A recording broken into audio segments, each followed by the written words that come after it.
Last time we learned 3 basic locomotion moves. This time we're adding more.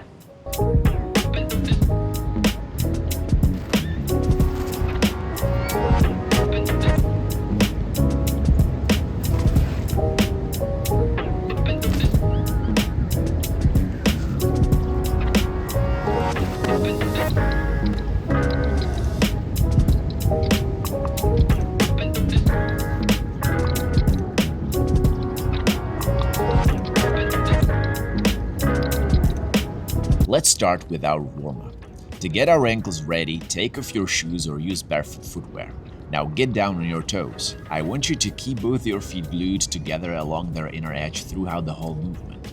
Get as high up on your toes as possible, positioning your feet perpendicular to the ground. Lower your head and try to get your forehead on your knees. Keep your feet together. Use your hands to maintain balance and hold for 15 to 30 seconds. From the first position, we will transition to the second one. This time, your big toes create a V shape. Your big toes joints are touching just as your heels. Your knees go in the same directions as your toes. Sit on your heels and keep your torso upright. You can use your hands to keep you balanced, but if it's possible, put them on your knees, thighs, or anywhere comfortable. Your toes are active, and by this time you might feel your feet cramping. If that's the case, take a break, stretch lightly, and proceed carefully. Again, hold this position for 15 to 30 seconds, and if you feel like it, do this sequence all over again. Now we'll address our hips. Get down in your deep squat and start internally rotating your leg. Touch the ground with your knee and get back to the initial position. Repeat with the other leg. If this position is too difficult, you can go slightly on your toes. Your goal is to rotate your leg as one solid piece so that your ankle, your knee, and your hip move at the same time. Go for 10 reps on each side. Staying in the deep squat, I want you to push both your knees forward and touch the ground at the same time. Now try to get back without using your hands. Keep balance and proceed in a controlled way. 10 reps is good enough. Now it's time for the wrists. Get on all fours, position your shoulders right above your palms, spread your fingers as much as possible and try to prop yourself up on your fingers. Notice that my fingers are all in contact with the ground. Go as high as your mobility allows and then back down. If you can do it, try to keep your thumbs in the air throughout the whole exercise. Remember to keep your body weight evenly distributed between your arms and legs. Go for 10 reps and then do a few seconds of quick oscillation. Now sit down on your knees and bring your arms forward. Clench both your fists as much as possible and keep doing so while you rotate your wrists in the manner you can see here. Try really hard to find the furthest point your wrists can go without losing the tension in your fists. This might feel uncomfortable and you can start cramping. That's normal, just shake it off and try again. You are exploring your range of motion with the maximum effort. Once you get to the end of move, reverse it. Go for 30 seconds. Lastly, something more dynamic. Get in the deep squat again. Now place your hands in front of you and to the side so that you can support yourself while jumping with your legs in the same direction. When jumping, try hard to push yourself away from the ground, spread your fingers to create the necessary tension. Do a few hops and proceed to the other direction. Gradually, you want to slower the jump as much as possible, using your arm strength to keep you in the air. Fall down on your toes with control and dignity, but don't worry if it won't look so gracious in the beginning. 10 hops on each side is enough.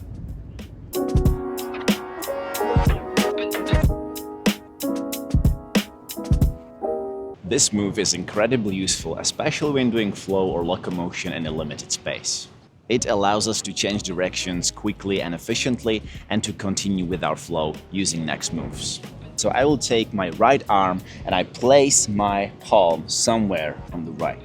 You can notice that I'm actually leaning to the right, because if I did something like this, I wouldn't really have enough space to actually move to that given direction. So we're trying to reach as far as possible.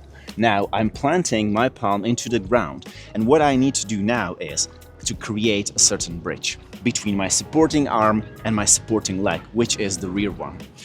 What happens is that my body weight will be entirely on my leg and on my arm. My second leg will be therefore free, and I will be able to move it freely in the direction I want to travel. So actually I'm pushing from my supporting leg, and I'm moving towards my arm. Once I have moved far enough, I put my feet on the ground and I sweep my other leg and bring it closer to me so that I end up in the initial position.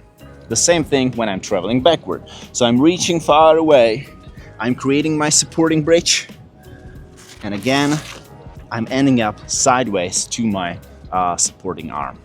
This move is incredibly easy, but it's really important to get the hang of creating the bridge. If this is difficult for you, you can really just start drilling this supporting bridge, lifting yourself up, holding a few seconds, and then going back down. The other side, same thing, lifting, holding for a few seconds, going back down. In the beginning, when you are trying to get the hang of the move, you can only use the direction to the right, to the left, but you really want to be able to travel anywhere.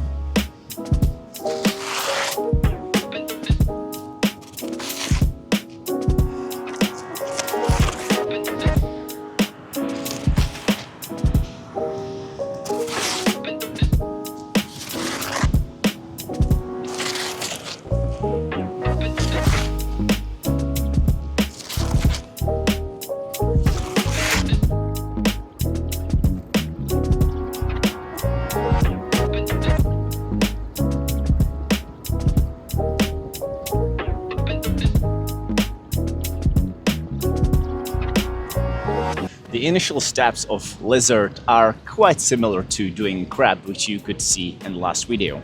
When doing lizard, we're actually traveling forward. We're starting in a deep squat, either the full version, or if that's not available to you, you can start on your toes. We'll start with the right side. Put your right hand slightly in front of you and slide your right leg backwards so that you end up in a lunge. Don't collapse in your shoulder. Now straighten your left arm backwards as if you're reaching for something. Draw a half circle with your arm above your head and start leaning forward until your body mass tips you over. Now flex your right knee and do the scorpion shape. Lead your knee towards your right arm until you will be able to replace your hand with your foot. Now the same on the other side. Right arm backwards, drawing a half circle, reaching until you tip over, doing a scorpion shape, and finally replacing your left hand with your left foot. Lizard step will move you forward, so it is a nice move to navigate through the space. Remember to always reach out and expand with your limbs. This will help you shift your body mass and move efficiently. If it's too much for you, you can start with just practicing the initial step and then going back again. Think of it as a preparation drill which will help you understand the weight shift. Don't forget to always push away from the ground so that you don't collapse in your shoulders. In one set, go for 5 to 10 reps on each side.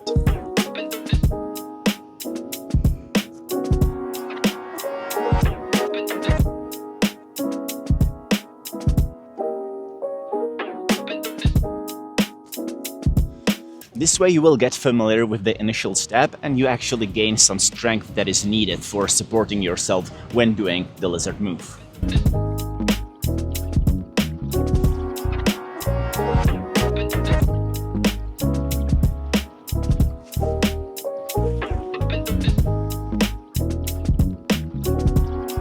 To do the step behind successfully, we need to build our leg strength.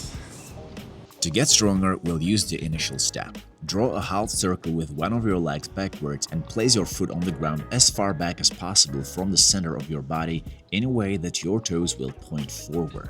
Keeping your torso upright, squat down, and if your mobility allows, try to sit down on your heel. From here, you want to get back up using solely the strength of your legs, again keeping your torso upright.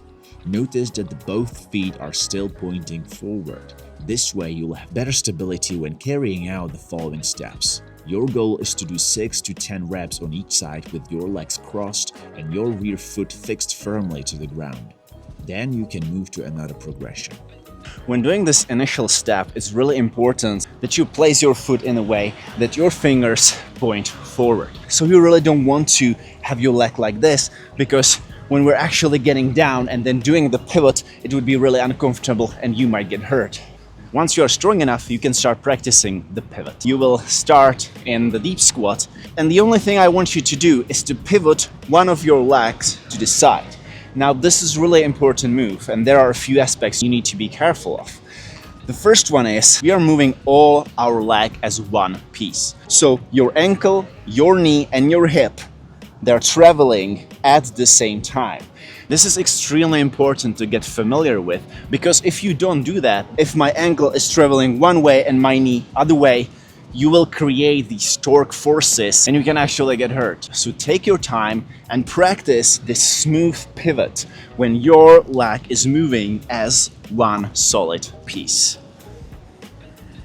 If you have these two components, we can start putting our step behind together. Choose your supporting leg, then slide the other leg to the side, still standing firmly on the first one. Lift your arms to the opposite direction. Then start shifting your weight onto your extended leg. Draw a half circle with your loose leg like we did in the step behind squats, and another half circle with your arms, which will help you keep balance. Now squat down and sit on your heel. Take your extended arm and start wrapping it around you. Your other arm is following the same direction. This will give you momentum to do the pivot we practiced earlier, and you end up in a deep squat with your back turned. When doing the pivot, don't move your arms at the same time. To make the move look more gracious, move them separately a few seconds apart. Now do the same on the other side. This move will test your mobility, so don't worry if some of these steps won't be accessible for you right away. Work with what you have right now, proceed slowly and carefully. Master the sequence of the steps, the placement of your feet. Every move needs to be under control. In my opinion, step behind is one of the hardest beginner moves that you can actually train. But once you get the hang of it, it's super rewarding and really adds nice fluidity to your flow. There are actually two versions of step behind. The one I showed you is the high version. There's also the low version, which looks like this. This low version is a bit advanced, but it helps you to connect other moves more freely and in a sort of more cohesive way. Before trying the low version, you really want to spend some time with step behind, with all those drills, getting strong in your legs, getting the hang of the pivot so that you can actually get it right. Once you start nailing this move, start playing with your hands as well. What I see very often are people who do step behind nice, but they are kind of rigid in the arms, okay? You want to add fluidity in your arms as well, so that it looks nicer. I highly advise you to spend some time with the individual moves so that you can start connecting them together and getting it more flowy.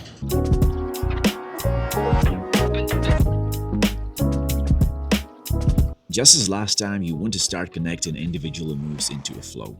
In the beginning, it's best to do a fixed sequence so that you can practice transitions and better understand how individual moves work in this organic environment.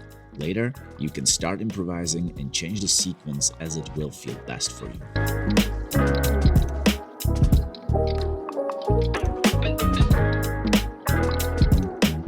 Locomotion and soft acrobatics flow is coordination, strength, and mobility demanding, so you don't want to rush anything. If you enjoyed today's video, please like, comment, and subscribe to my channel so that it can get to more people who are interested in locomotion, mobility, and movement in general. Let me know how things are going with you and your flow, and I will see you in the next video. Bye!